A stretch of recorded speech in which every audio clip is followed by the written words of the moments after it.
Hello बच्चों, आइए प्रश्न को पढ़ते हैं। उस वृत्त का समीकरण ज्ञात कीजिए जो मूल बिंदु से होकर जाता है और अक्षों के धन भागों में क्रमानुसार 3 व 4 के अंतःखंड काटता है।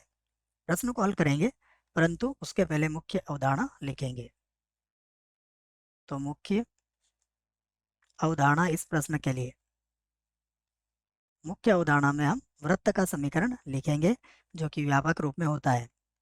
वृत्त का समीकरण यहाँ पर लिखेंगे हम जानते हैं ये होता है एक्स का वर्ग प्लस वाई का वर्ग plus 2 g x plus 2 f y plus c बराबर 0।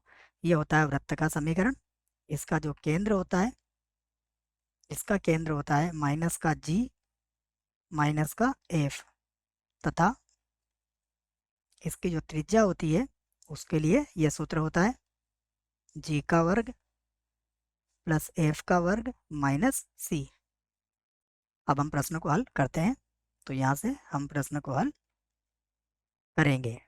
हमें क्या कहा गया है, वृत्त मूल बिंदु से होकर जाता है और 3 और 4 के इकाई के अंतःखंड भी काटता है। जिससे संबंधित चित्र हम इस प्रकार बना सकते हैं।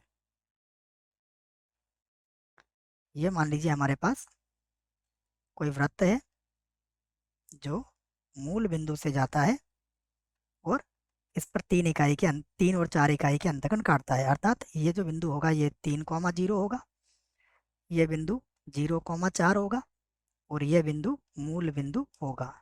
तो हल कर सकते हैं हम। तो लिख लेते हैं सबसे पहले वृत्त पर बिंदु। वृत्त पर बिंदु, वृत्त पर बिंदु कौन कौन से हो गए? एक है 0, 0, दूसरा बिंदु 3, 0 तथा तीसरा बिंदु हो जाएगा 0, 4 है। ये वृत्त पर हमने 3 बिंदु लिख लिए हैं। अब हम वृत्त का समीकरण मान लेते हैं। तो माना वृत्त का समीकरण, वृत्त का समीकरण, वृत्त का समीकरण क्या मान लेंगे हम? जैसा हमने देखा था एक्स का वर्ग प्लस वाई का वर्ग plus 2 g x plus 2 f y plus c बराबर 0। सबसे पहले इसको मूल बिंदु से संतुष्ट करवाएंगे। तो लिख देंगे हम 0, 0 वृत्त पर है, वृत्त पर है। अगर ये वृत्त पर है तो देखिए समीकरण एक को संतुष्ट करेगा। तो 0 + 0 + 0 + 0 प्लस सी बराबर 0। अर्थात सी बराबर कितना आ गया? सी बराबर आ गया 0। उसके बाद फिर से 3, 0, 3, 0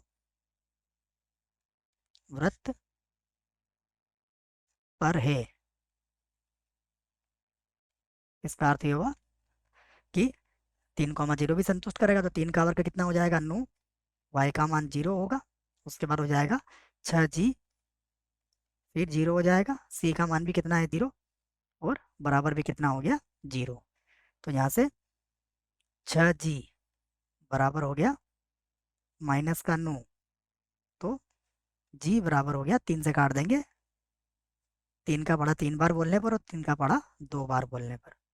तो हमें किसका मान मिला? ये हमें मिल चुका है जी का मान। अगला बिंदु क्या है? 0, 4। तो हम लिख देंगे 0, 4 भी वृत्त पर है, वृत्त पर है।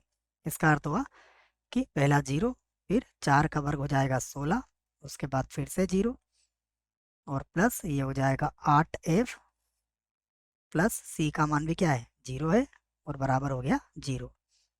तो यहाँ से f का मान देखेगा -16/8, माइनस का 16/8 अर्थात कितना हो गया? -2। तो f का मान कितना आया हमारे पास? -2। f बराबर आ गया -2। अब हम वृत्त का समीकरण लिख सकते हैं। तो लिख देते हैं हम। अतः वृत्त का समीकरण, अतः वृत्त का समीकरण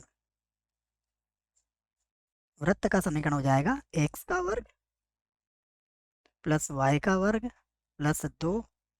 देखिए जी का मान कितना है, -3/2, तो -3/2 एक्स प्लस हो जाएगा 2। फिर एफ का मान कितना है, -2, -2 वाई। सी का मान कितना है, 0। तो ये हो जाएगा एक्स का वर्ग प्लस होगा वाई का वर्ग, 2 से 2 कट जाएगा, तो -3x -4y बराबर 0। और ये हमारे प्रश्न का उत्तर होगा। मुझे आशा है बच्चों प्रश्न का उत्तर समझ में आया होगा। धन्यवाद।